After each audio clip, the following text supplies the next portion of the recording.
Welcome to another episode of the Profitable Home Services Podcast. I'm Diane Gardner, your host, and this is the podcast where we uncover profit leaks on every single episode. So, for those of you that have been following us for a long time, I'm sure you have been implementing some of these leaks or plugging these leaks, I should say, that we've been uncovering over the last couple of years.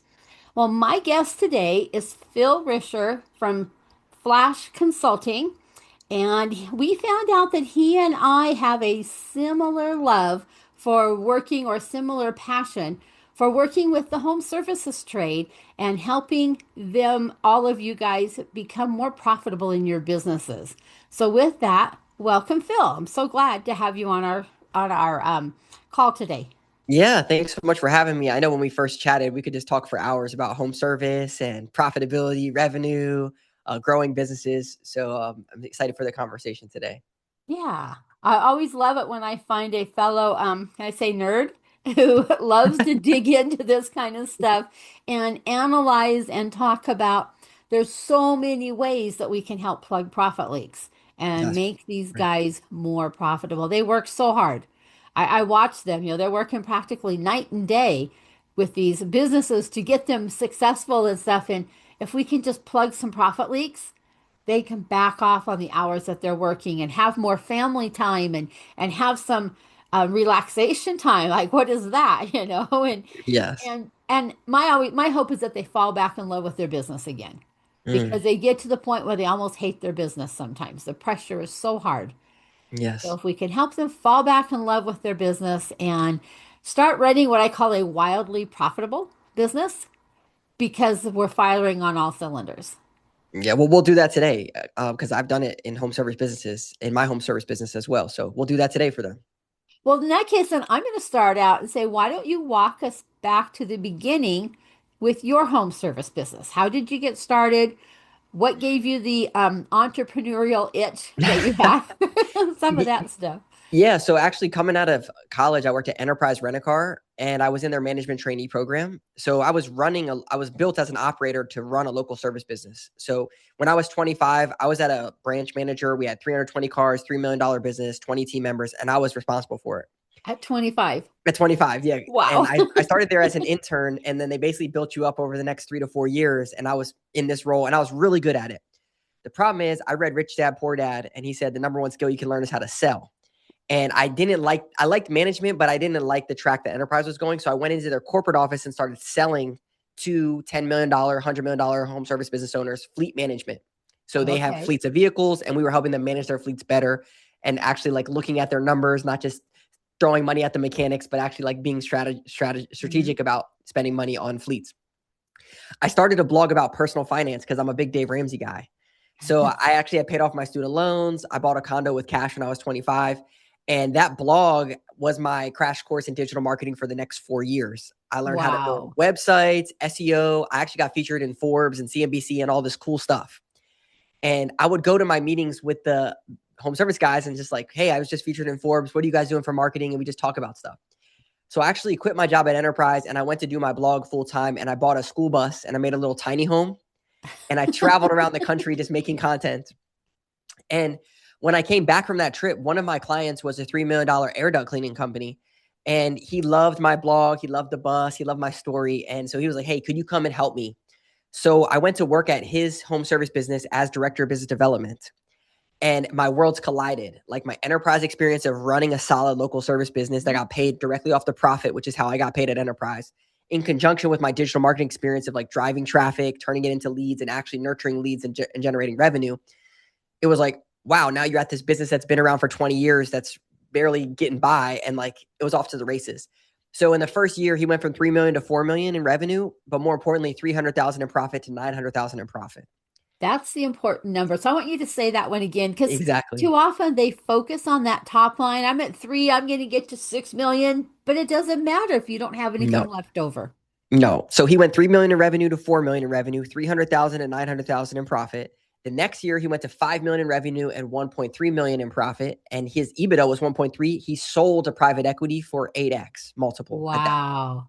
And this is literally over a 2 year period of plugging me into his business. And I didn't know at the time what I know now. But when I got Right. plugged in, I figured out all these leaks and issues. And then he sold, and he actually named my company Flash Consulting and was like, hey, you need to go help home service business owners do what you did for me. Uh-huh. And that's Very how I got good. started 7 years ago. Wow. What a success Yeah. story. Yeah. I Yeah. It's love pretty that. cool. Yeah. Yeah. I see guys grinding it out. They're at 3 million one year, maybe they hit 3.5 or 4 the next, and they grind it out. Now they're at 5 or they hit 6. But the bottom line, they might be getting 2, 3, 4, maybe 5% net profit. Exactly. And they're working so hard for just a tiny piece of the pie when they don't have to work that hard for it if we can fix some of the other areas in the business. Yeah. I would say the two big ones that I see is one, I do marketing for home service businesses, but the biggest problem that I used to face was I got on calls with marketing companies, and every single time they say spend more on ads to try to grow your business. And then I would ask them, well, how do I know that's going to help me grow my business? And they would say, well, your cost per lead is this, your impressions, blah, blah, blah. And it's like, I don't care about any of that stuff. I want my return on ad spend. So one of the number one things that we do with our clients is we plug in return on ad spend tracking from day one. So then we can know we spent 2,000 and we made 20,000, or we spent 2,000 and we made zero, and then we can fix the problem and make it an actual revenue positive experience for them. And then the second one, I would say from a profitability perspective, is they don't know their profit margin or their run rates or their burden rates. So they're just throwing numbers out there without a profitable price book. And then they don't know what's actually going to make them money. And this was something that we dug in a lot at my home service business, was like, what actually makes money and how do we increase our average ticket? Because if we increase our average ticket, we don't have to spend any more on marketing and we can just make more money. So, Right, right. And I see that it just makes me almost sad inside when you talk to a home service business owner and they have no idea what this job costs them, but they yeah. sell it for here because their competitor sells it for that same price or a similar price. Just came Yeah. back from a big contractors conference a couple weeks ago in Arizona and had Mhm. that conversation over and over with people that their pricing is based on their competitor, not what their own costs are. Yeah. And there's a That's really good book scary. on this. Yeah, there's a really good book on this from Dan Kennedy called Marketing to the Affluent. And Yep, basically what he says is that as you charge more money for what you do, people work with you because of who you are, not what you do. that's right. So as That's you raise your rates, is actually will help separate the wheat from the chaff. It will yes, it separate will. the bottom feeders from the actual people that want to pay for expertise and experience. Yeah, you got it there. Okay, good. Well, this is a Uh, different one. I want to add oh, into that same repertoire is Jesse Cole's Find Your there Yellow you go. Tux. There you And go. not that I expect you guys to run around in a yellow tux doing your work, but the whole idea behind that is how do you make your business stand out and be different from company A, B, C, D out there? And then you can get those higher prices because That's you're right. doing it differently. Yeah. And that takes some creativity sometimes. Yeah, well, I'll give you like a couple simple ways to do this. Like if you're listening to this, here's exactly how I do it for home service businesses and how I would recommend doing it. The first thing that you do instantly elevates you as a business and separates you from your competition. When someone fills out a form on your website, send them a text message and an email to ask for additional content, pictures, information. But here's the important piece. Take out your phone, record a video of you, and say, hey, I'm the owner. I was born and raised here. My kids go to this high school. I'm so glad that you reached out to me because this is our expertise to do da da da da da. Here's a little bit of what you can expect in this experience. Oh, I If you love it. record a minute or two video, instant credibility, instant differentiator. Mhm. Now, the second thing you do is when you send out an estimate, don't just send an estimate and go blind on them. Send an Right. estimate, send an estimate and do two things. One, you could record a simple Loom video, like a video of you walking through the estimate, explaining why you put this specific thing on their project versus this, because they told you this. That's a nice custom way to do it, which I would recommend doing it that way.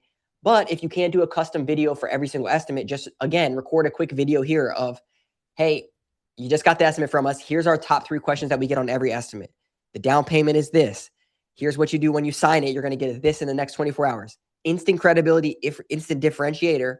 And it also allows you to get in front of all the objections, and it closes a lot more when you do that. Oh, I love that. Those are two great ideas and low cost, low budget. Free. Yeah. Yep. I love that. Yep. Anytime that you can make it a little more customized feeling, even if it is the same Loom video, it just gets sent out over and over and over again. What a difference that makes. to that customer who's gotten maybe 3 bids or 4 or 5 or whatever they've gotten, Yeah. that you're the one that did that. I ran into that when I was hiring a VA out of the Philippines. And I had one gal, she actually was a bookkeeper, helper for us. She responded not just with her resume, but with a video telling me, here's who I am, here's what I do, here's what I'm passionate about, on and on. So of course I hired her over somebody Exactly. else because I got to know her a little bit. And that Yeah. same type of thing when you do those video calls, it's like, Yeah. what a great idea. In marketing land, they call it a VSL, video sales letter. Uh-huh. And it sounds very, a whole bunch of stuff, but essentially what I just told you is a VSL, video sales letter. And you can put this on your landing page. You can put this on your contact form. You can put this on your homepage, but it's really impactful inside of your sales process because that's when really people are trying to make a decision of who they should go with. So the more you can layer in these custom videos about you and the business and what you do, the more you can differentiate yourself once people are like right there ready to buy the thing. Right. Yeah. It's good. Wow. Yeah. And it lets them realize that they're not buying from a company, they're buying from a human.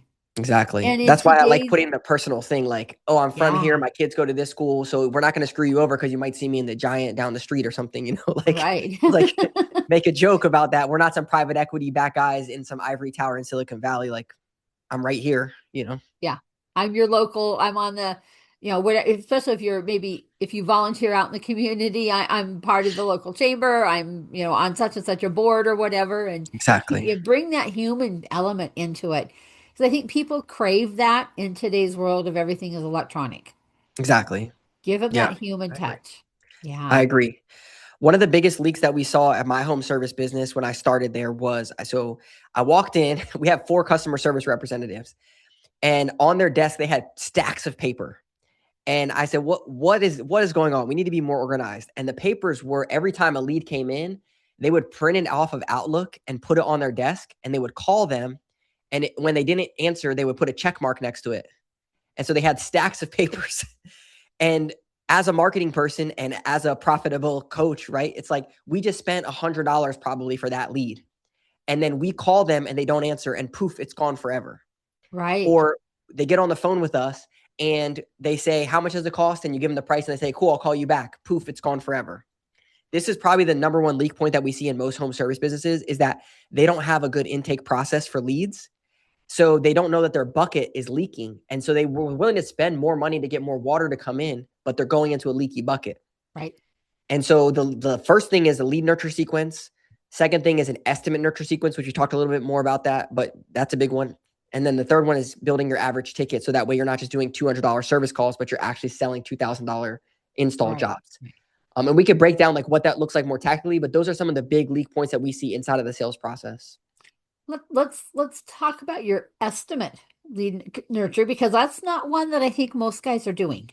Yes. So we had a guy, James, he came to us. He's a $1.7 million HVAC contractor and he was still running all the sales. Oh, So he's wow. like, yeah. So he's like, hey, like it was HVAC. So like he had technicians doing service calls, but he was running all the big install jobs and like all the opportunities for like new installs. So he's like, no. My close rate's great. I'm at 47%, which between 40 and 60% is like pretty good. The Hmm. problem is that if you have a founder-led sales motion like what he does, he's the owner selling, you know that you can't follow up with those estimates as well as you should. You No. also know that you're going to not spend as much time on that sales call because you don't have the time. You're running around firefighting and doing everything else. So we installed a 14-day estimate nurture sequence. So when an estimate goes out, he has this nurture sequence that sends a text and an email and nurtures the estimate. Okay. He went from 47% to 52% close rate, so 5%. But Okay. he was doing 100 estimates a month. So he Oh, closed wow. 5 more estimates. Hmm.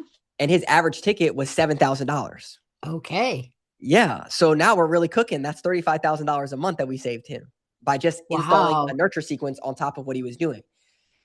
A lot of people hear that and they're like, well, how do I do that? That sounds like a lot of work. And I'll give you the basic notes on this. There's 2 ways to do it. 3 ways. The first way is you do some automation with your CRM. He used Jobber and we set up some custom, emails and texts that happen when a Jobber thing. Okay, you might need a company or some system like Hatch or Chirp or You something to need do that. something. Right. Whatever. The second way is, and this is what I did before there was automations, was we actually incentivized our CSRs.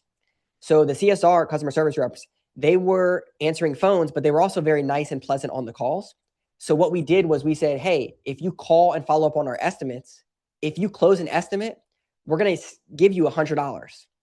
So then they would be the ones that are calling out, nurturing our estimates for us and making more money when they close them. I like it. It Because now was you really just took good. it off as my plate, whatever. Yeah. Exactly. You took it off the owner's plate, but also you gave it to someone who's pleasant on the phone, who's happy to Uh-huh. do it because they can make more money, and everyone wins because you're closing more jobs. Right. And then the third way is to actually have just text and emails that you're manually sending out in a cadence and just have some type of reminders that are happening for you once you send an estimate out. So that's like the basic way to set up an estimate nurture sequence. But usually if they're not doing anything, there's at least 5% increase in close rate that we can get, especially if they're already between 40 to 60%. Hmm. I Yeah, like that because that's just free money sitting there. You already it's paid for free. the lead. Exactly. Free It's free money. money. I'll give you Yeah. one other secret sauce on this. So whenever you're slow, what we did in the shoulder season, we took all of our past estimates from the last year that didn't close. They Caspered us, friendly ghost. Mhm. They left us. uh, Casper.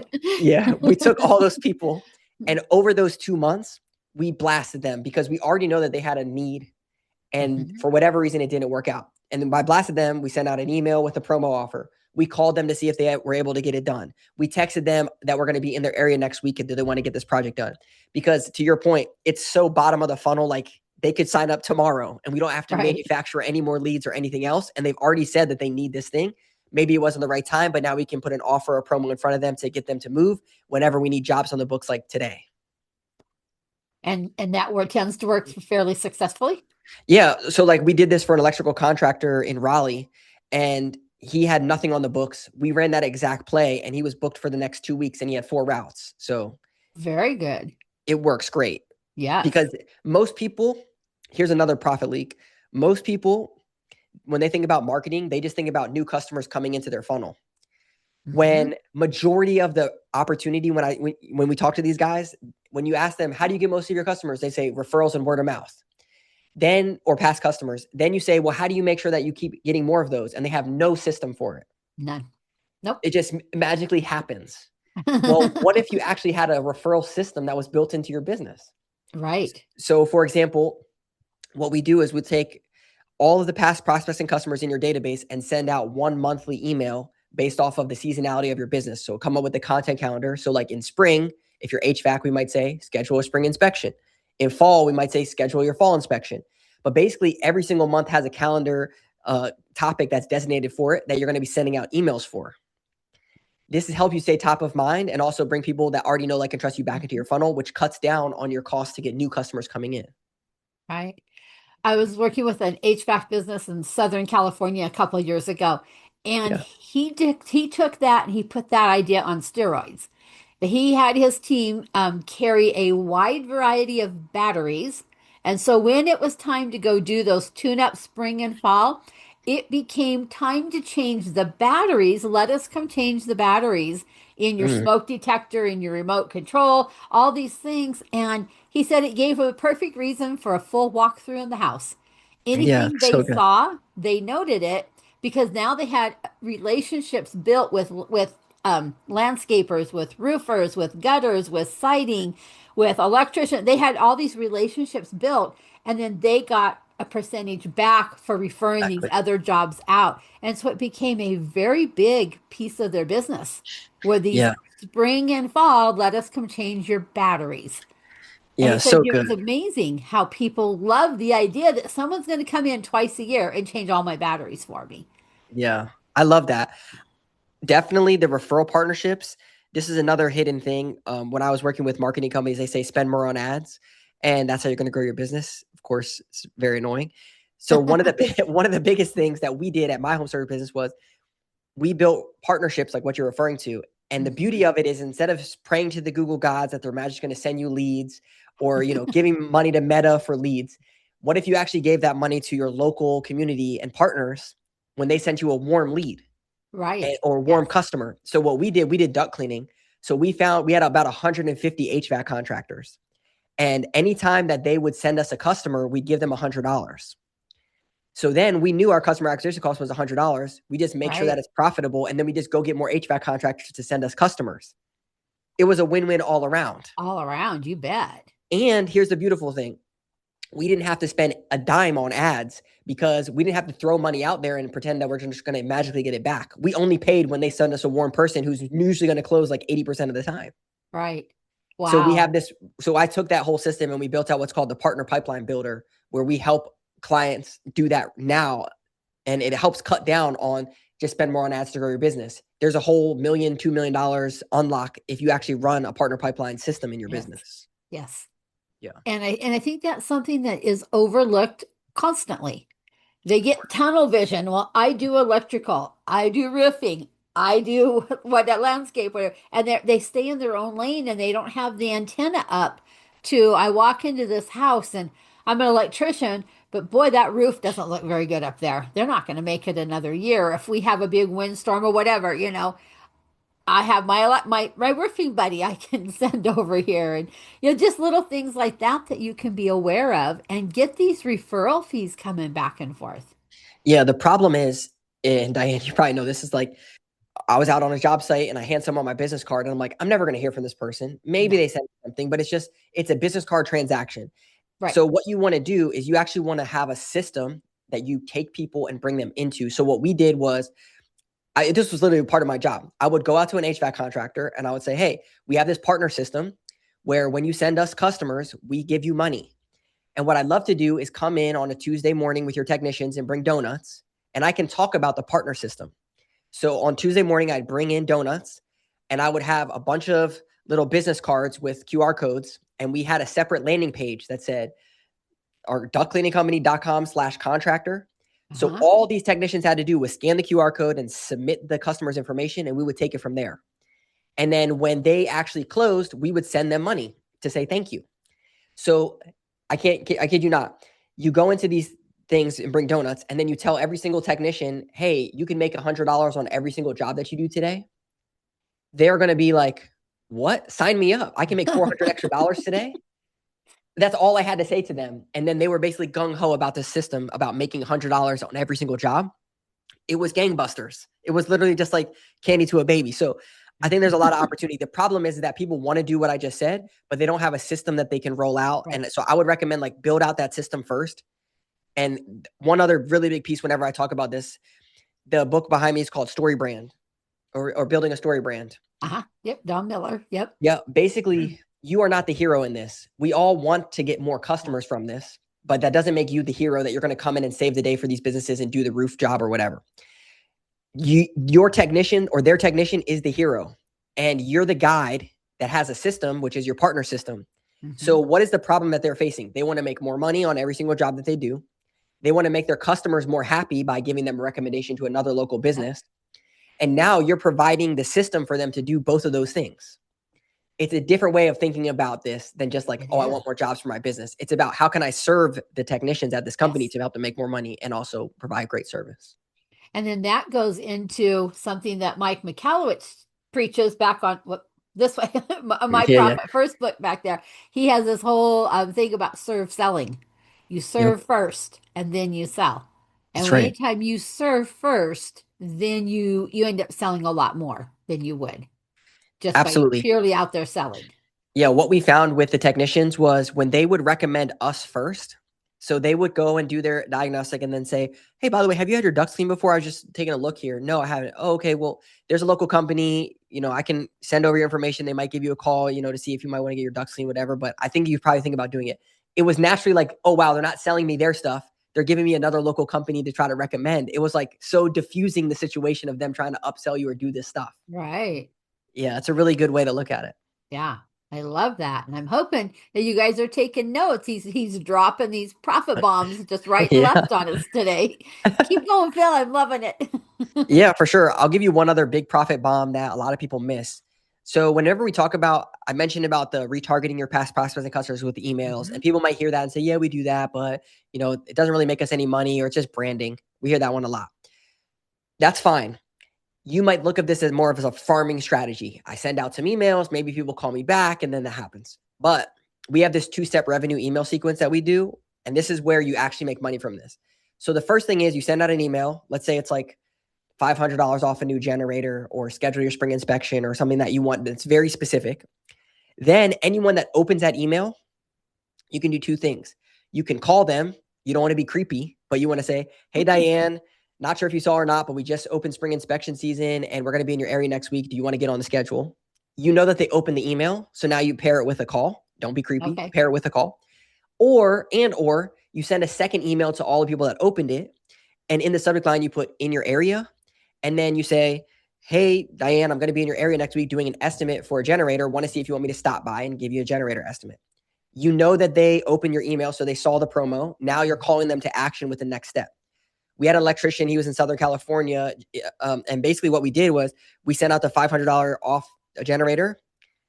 Everyone that opened that, we sent a second email, and he got 3 people that responded back. So those are both $10,000, $20,000 opportunity estimates just generated straight from that email. Wow. A lot of people just think of this as branding or farming. This is a way to actually turn it into real revenue and opportunities for your business. And again, not spend any money. Right. And keep yourself in front of mind with those customers, because Exactly. I think they forget about the lifetime value of that customer. Yeah, Yeah, maybe they don't need a new generator every single year, but at some point, somebody in their family or their circle of friends will, or they're going to need some other thing done within their home. And exactly. that lifetime value is so important to think about, not just today's transaction. Yeah. We have a saying, you can't get lifetime value without a lifetime relationship.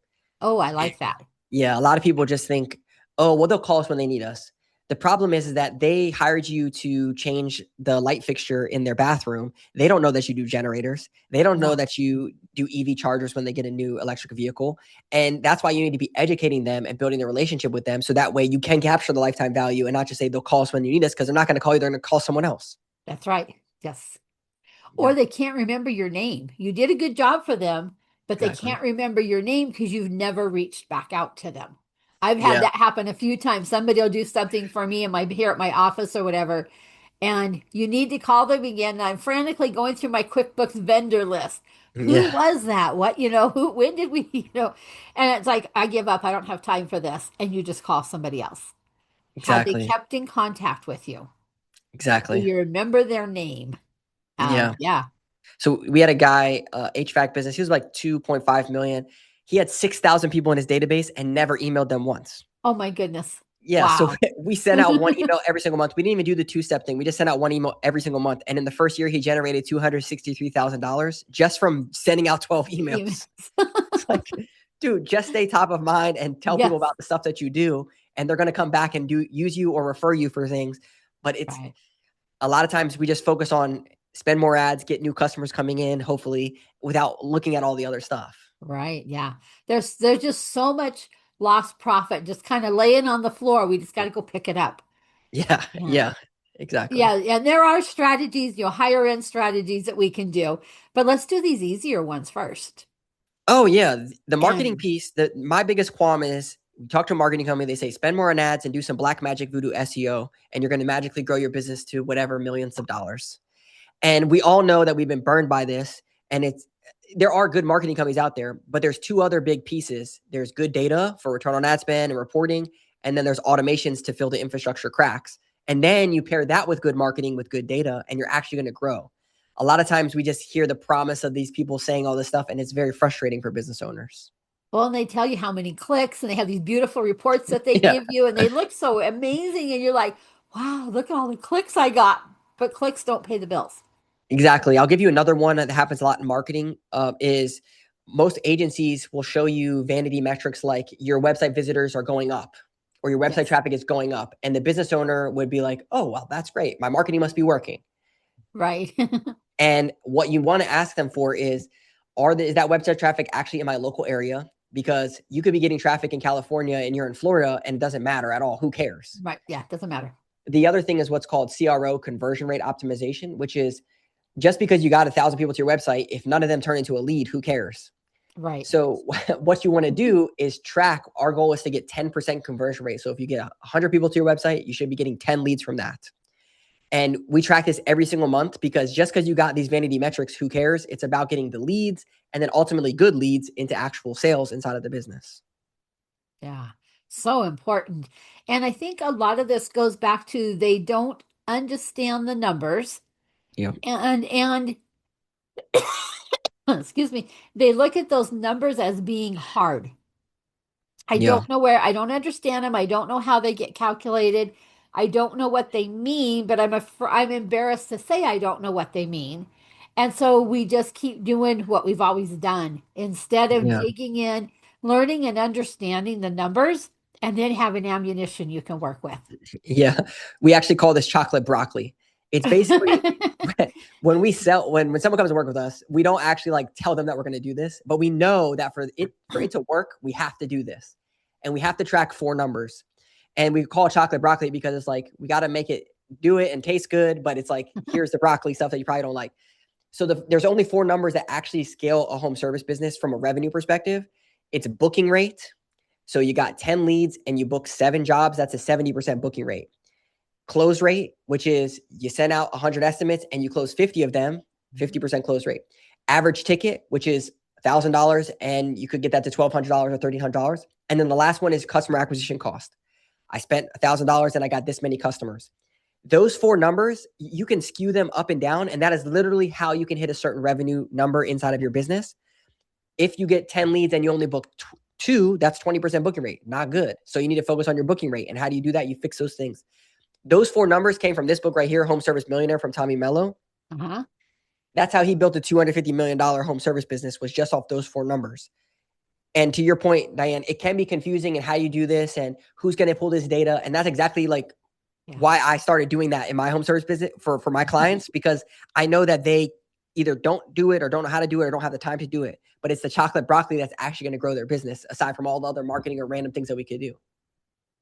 I love that chocolate broccoli because I'm not a big fan of broccoli myself. But if you covered it in chocolate, maybe. There you go. Wow, Phil, this is really cool. Thank you for sharing all these ideas. I was so impressed when you and I talked ahead of time on Yes. your spin or your take on how you work with these home service businesses. Because I get marketing guys constantly asking to Mm, come on our program, and we rarely say yes because if we said yes to all of them, all we would talk about is marketing on this of program. I don't course. want that to be. But Of when course. yours came on and you and I had our call, it's like, this is different. Yeah. Different Thank you. is good. So Yeah. thank you. Yeah. For sure. What I can say is like I worked at a home service business. I was on the other side of dealing with agencies and the confusion and all the stuff.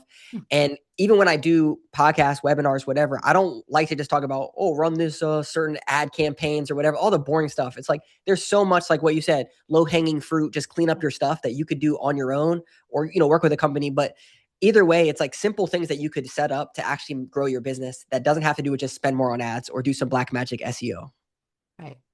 And these are the types of numbers that I get into in my coaching groups with Mm, my profit amplifier group is we focus in on somewhere between 3 to 5 metrics that we yeah, focus in. And some of them are like the numbers you were just talking about. Others we look at revenue per employee that's and good. things like that. And we start tracking those numbers and start working to get those numbers to move in the right direction because numbers are scary. I know I'm a Yeah. number nerd, Yeah. but not everybody's a Yeah. number nerd. But I can make non-number nerds understand numbers and actually thrive in that environment because now they're proactively working to get those numbers to where we want them to be. And Yeah, for sure. it is a numbers game in the whole home services industry. It's a numbers game. Yes, And absolutely. When I was working at Enterprise, $37 billion family owned business. It's not franchised at all. oh And wow. they drummed into us the numbers, Right. scorecards, data every single day because we were paid off the profit. When I went to work at Tom's business, the $3 million business, the first week I said, "Where's the scorecards? Like, how do we know the stuff?" He's like, "What's that?" What's that? Yes. Yeah, I'm like, "Oh, okay. I need to figure this out." So, Yes. this is how I learned this stuff because I actually went through a whole training program on it. But yeah, it's not normal that we talk about this in home service for sure. No, no. They're all about here's the problem, let's go fix it Yeah, yeah, and just throw money at marketing. Yeah. yeah, But if we can teach them to love and embrace their numbers, I'll have to put some chocolate on them, yeah, then I think we can have some very successful and my term wildly profitable home service businesses out there Yeah, because the bar is set pretty low. They just have to absolutely. step over it and take off and run. Yeah, absolutely. Yeah. I'll say this. There's a good saying, the hustler has to die and the leader has to be born. And Yes. usually it's around Yeah. the $1 million mark where the threshold of running around firefighting, selling, and doing all that stuff, it has to be gone. And the leader has to be born and has to have scorecards, dashboards, SOPs, processes. And once you figure that part out, it's weird for home service. It's weird for business owners in general because it's like It I'm is. used to putting on the cape and going on the field and tackling people and doing stuff. You got to get onto the sideline as the coach and up into the coach's box. And it's a different shift, but you look at it differently. So your point, it's not just running around doing stuff. It's actually looking at the business as a whole. Right. Yeah. And then that's a big step to take. Yep. In my world, I call it stepping into the CEO piece Yep. of your business. And what would a CEO of a big Fortune, 500 company, what would they do? How would Yep. they look at this? And the guys all look at me like, not the way I've been doing it. And so Exactly. we need to start stepping into that CEO mindset That's right. and running your business like a CEO. You're no longer a schmuck in a truck. You're out there. You're a CEO of a successful business. That's And right. let's adapt that mindset and actually embrace that and then take Yeah. off and run with it. So So yeah. good. Yeah, thank you, Phil. This has been great. Well, we're starting to run out of time, so let me get our magic question out there because I'm sure the Yeah. listeners are wondering, is he got anything else he can share? Has he given it all away? So, Phil, what is a hidden or unique profit leak that you see when you've been working with home service businesses? Yeah. So I started at the $3 million business and I said, hey, how do people pay? Oh, we write down their credit cards and then we charge them after the fact or something silly. So I'm like, okay, well, do we have QuickBooks? Yes. I go into the QuickBooks. There was $350,000 in unpaid invoices. Yeah. Whoa, Yes. whoa. And what I realized was, in particular at this home service business, but a lot of times the AR's collections process gets handed to a CSR or office manager or someone who's they Yep, don't want to call people and hound them for money. And it's not even about that. It's more about building the process to collect money and put credit cards on file and just like building a good system in your business for collections. And that is probably one of the biggest leaks that I see because they want to see the revenue, the vanity stuff on top, but they don't actually see what's captured on the back end. right. And you need to have a system for making sure that people actually pay. The easiest way that I found is just put a credit card on file. The second easiest way is to make sure that you have a system that's like 1 to 30, your AR's aging report or something that keeps track of things. But that's like one of the biggest profit leaks that leaks right out the back door. And you don't really know that it happens because you can't really tell on your P&L if it's No, not looking at it. Yeah, no, not especially not if you're doing it on an accrual basis. exactly. And Yeah, usually, after a million, 2 million, you might want to switch or whatever. yeah. But yeah, it leaks out the back door and you don't even know it. Yeah. Oh, I love this because when I sit down and have my one-on-one consultations with them, we'll flip that little button from accrual to cash Yeah, and to watch their face when it goes, wait a minute, we sold this much. Yeah, but you only exactly. collected this. And Exactly. they look at me like, damn, what did you just do? Some sort of magic voodoo, something or other. It's like, Yeah, no, we need to go dig into your receivables and exactly. start getting them collected because you already paid for your tech or your installer or your whatever word you use for it depending on which piece Yeah, of home services you're in. You paid for that. You paid for the lead. You paid for whoever's in your office, whether it's a CSR, an office manager, or whoever that worked it from the inside. You paid for the materials. Your vendor's happy they exactly. got paid, but you didn't get paid. And Exactly. that's a huge leak. So, yeah, thank you for bringing that one up. We haven't had Yeah. that one in a long time. So, thank you. Oh, yeah, for sure. Yes. So, Phil, if somebody wanted to reach out and get a hold of you, they're thinking, I kind of like what he has to say. This is different from your average marketing guy. What's the best way for them to get a hold of you? Yeah, so we work with 1 million to $10 million home service businesses, our bread and butter. So you can go to Flash Consulting, PHLASH consulting.com and click discuss your business. You can set up a meeting there. Our team will hop on the call, walk you through the playbook, see if we're a good fit for you. If you're just like, hey, Phil seems like a cool dude, LinkedIn is always good. Instagram, Phil Risher, that's where I usually hang out. Very good. Thank you so much for that. And guys, take him up on this because he's really dropped some great profit bombs. I think we have a new Yeah. phrase going here, Yeah, profit there you go. bombs today. So take him up on that offer. And then Once again, we're always available. We do run our Profit Amplifier coaching group where we dig into the numbers. We will lead you down the path of being able to know and understand and own the numbers in all these different places within your business so that you can become wildly profitable and you step into that CEO leadership role. It's so important. And as I always say, if you have found value, and how can you not have found value today, please share this with your friends and your colleagues. Be sure and like and subscribe to our different channels as well as our YouTube channel. We love to get this word out to other home services. This is an amazing episode right here. And let's get this information out and share it with all the other home service businesses out there. So, anyhow, any final words, Phil, before we do a final wrap up here? Yeah, if you're paying for generic marketing and you feel frustrated and you don't know how you're going to grow your business, that's exactly why I built my company. So I'm happy to be a resource, even if it doesn't make sense to work together, just like at least point you in the right direction. Because I care deeply, just like you do, Diane, of like home service stuff. My dad was actually, he still is a service manager at pest control company for the past 40 years. So it's like, these are my people. So I'm happy to be a resource and thank you so much for having me. You're welcome. My dad was an electrician and he was very disappointed when I became an accountant and not an electrician. He thought he was going to talk me into going on that path with him. It's Yeah, like, very yeah, no, cool. I don't do attics. It's funny. So, yeah, yeah, he was very disappointed in me. Couldn't understand why I would want a business degree. So, so anyhow, we come from similar type backgrounds, but it Yes. does help you to be passionate about making these Yes. businesses more profitable Mm, because profit is what pays the bills. Top yep. line numbers are vanity numbers. Profit is what pays the bills, keeping that cash flow running through your business. So, all right. Thank you, Phil. We're going to call this a wrap today. And thank you, listeners. We do have so many new listeners on this podcast. I want to thank you from the bottom of my heart. I know your time is important, so thank you for spending part of your day with us.